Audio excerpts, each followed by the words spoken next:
At least 94 people, including children, have died after a ferry boat capsized off the northern coast of Mozambique on Sunday. An official from the country's Maritime Transport Institute says 26 people are still missing, adding that the vessel was hit by a tidal wave, according to initial reports. Authorities say the overloaded fishing boat, ferrying 130 people from Lunga in Nampula province to Mozambique Island, was not licensed to transport people. Local media indicates that the overcrowding led to the boat sinking as the passengers were attempting to flee a cholera outbreak. All right, let's get more on this. Let's join our correspondent Anucio da Silva, a journalist based in Nampula City, Mozambique. Anucio, welcome to the program. Thank you for joining us here on Africa Live. Anucio, what is the latest on the ferry accident in Nampula? Yes, good afternoon. Hello, can you hear me? Go ahead, Anucio. We hear you loud and clear. Yes, yes, thank you. Unfortunately, it was a big accident that happened in coast of Mozambique Island. Actually, according to the New York Bay, there is around 110 people who died in this accident.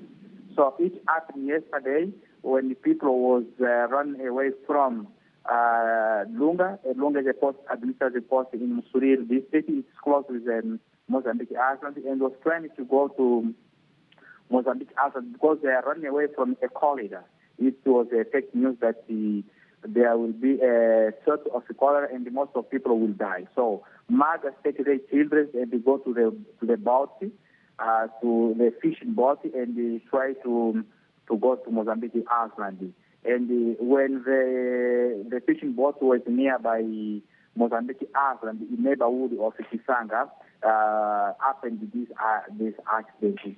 So many people died. It was around 130 people on the boat was trying to go to Mozambique Island. Now the local authority and the provincial authorities, they are trying to find the other victims of this catastrophe.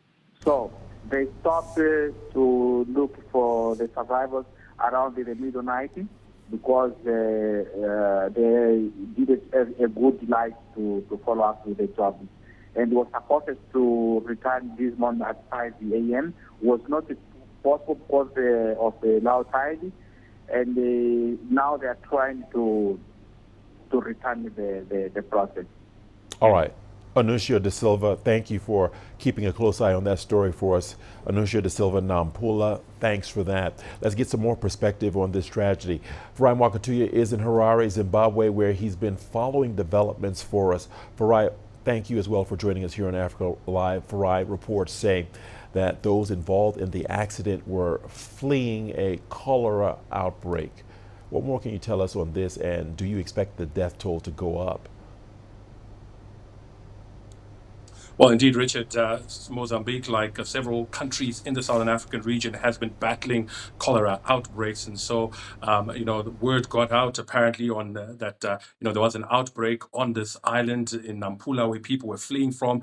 People were fearful of losing their lives because of the deaths and the sickness that they've seen from this outbreak. And so many of them rushed to try in a panic to get off the island, and which is why it ended up being, overcrowded. It was a fishing vessel, as you've already said. It was not built for or registered to carry passengers. And so because it was overwhelmed by these numbers, more than 130 people who were on board, when it then hit these very choppy waters, it ended up capsizing and killing those people who were on board. The search, as you've just heard, is ongoing, but also been hampered by the state of those waters in the seas. All right, let's dig into that a little more, and let's talk more about this cholera outbreak. What are you hearing, and what's the government's plan in Mozambique to curb the spread of the cholera outbreak?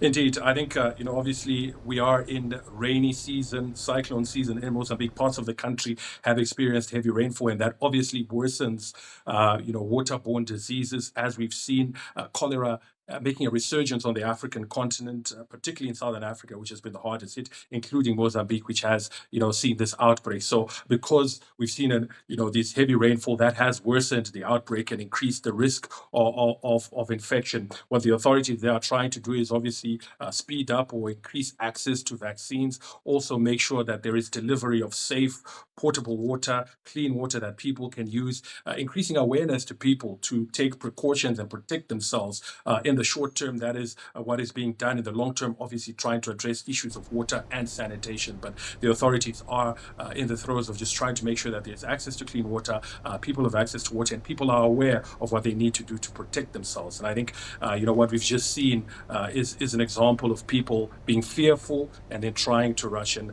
I think if there's more publicity and awareness and education, then, people will not be in this rush, but will be able to protect themselves and safeguard themselves where they are. All right, Ferry, I know you touched on it a little bit in your initial answer, but do we know what caused the sinking and what are authorities doing on the search and rescue mission?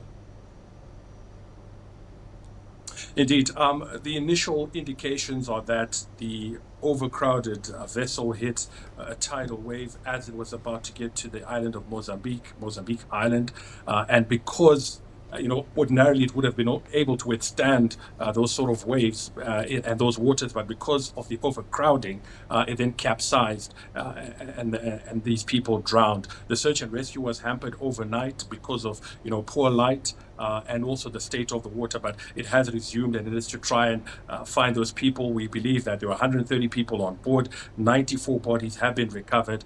26 are still not accounted for, and those are the ones that the authorities continue to look for.